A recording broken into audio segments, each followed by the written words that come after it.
At 1:17 in the morning, Evan Cole was standing at his kitchen sink, eating cold fried rice, when his phone lit up. The notification said one of his memories was currently in use.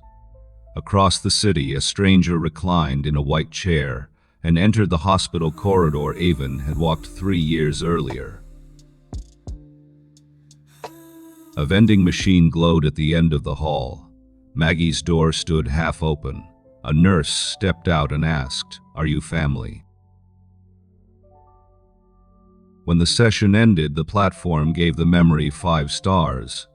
Then it warned Evan that the grief inside it was fading and recommended maintenance. 3 months earlier, Evan had first seen MemoryLease on the train. Its ads placed breakups, bereavement, failure, and parenthood beside one another as lives other people could experience. The app repeatedly assured him that he was not selling a memory, only granting a limited experience license. Evan did not finish the gray clause that allowed the company to derive an anonymized emotional model and license it forever. The system sorted through his first breakup, a failed exam, and his father leaving. Then it stopped on mother's death. A gold label called it a high-value emotional asset. His first lease lasted 9 minutes, requested by a counseling intern. The money was small, but it bought groceries, covered part of a bill, and made the next session easier to accept. Soon the money came from watch time, ratings, and emotional stability. Evan stopped asking why strangers wanted to feel a dead woman's last morning. He watched his balance finally stop showing red. In April, the platform reported that his empathy index was down, and a lone reminder arrived beside it. MemoryLease offered a stability plan. Accept targeted prompts, earn 20% more, and receive a $300 bonus. Evan accepted.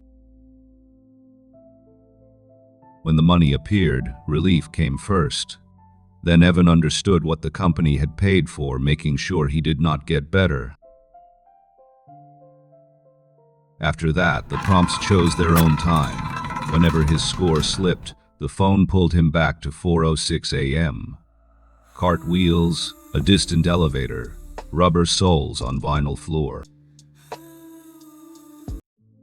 Once he locked the phone in his desk drawer. The next morning, the app predicted a 23% drop in earnings, followed by another repayment reminder.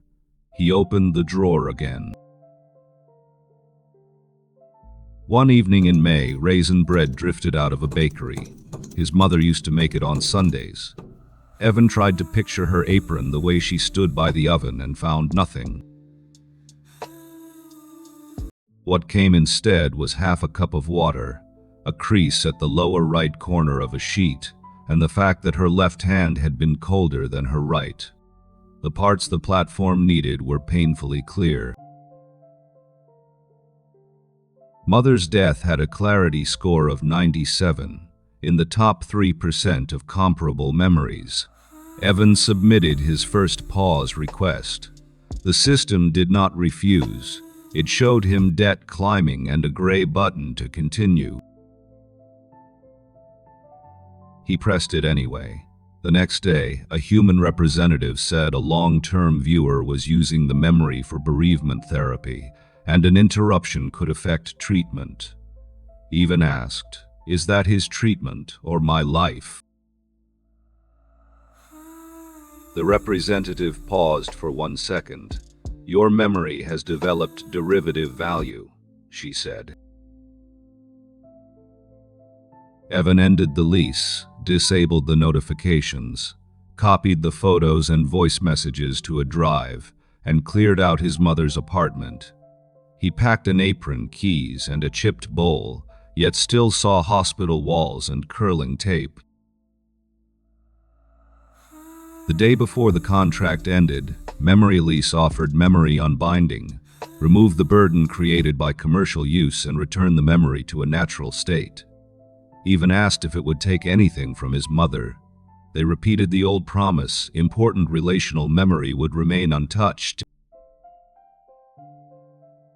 The clinic was 2 floors underground, with no ads and no windows. A technician fitted the headset. Hospital lights, white shoes, and Maggie's hand drifted past even like ink spreading in water. Someone said, "Relax. We are only organizing." Even could not see the status label behind the glass. The system was still capturing data. Afterward, Evan felt lighter. The hospital no longer forced itself into his mind. But back at the apartment, he knew the slippers by the door had belonged to his mother and could not remember how they sounded across the kitchen. Her voice messages were still there, their waveforms still moving. Evan listened 7 times and heard only an ordinary middle-aged woman. Nothing in the voice told him it was his mother. Then the hospital returned at 4:13 a.m. The nurse opened the door. The sheet was creased, the curtain was not fully closed, and half a cup of water sat beside the bed. After she spoke, Evan waited 6 seconds before asking, "When?" After dark, Evan sat on the front steps when his phone reported another monthly payment. Mother's death was still marked active. "I ended the lease," he wrote. "Why am I still being paid?" The automated reply said his private agreement had ended. But during Unbinding, the high-value memory had become an independent, anonymous model. The anxiety created by trying to escape had also been added to derivative assets. Evan did not touch the phone again. He looked at his reflection in the dark window and at the photograph of his mother on the table. The final notice appeared in the glass: automatic renewal active. Unbinding anxiety had become a new model. He could not remember the last sound of his mother saying his name, but he remembered the first bus passing the hospital 3 years earlier. 4:29 a.m. The platform had kept the part it could sell.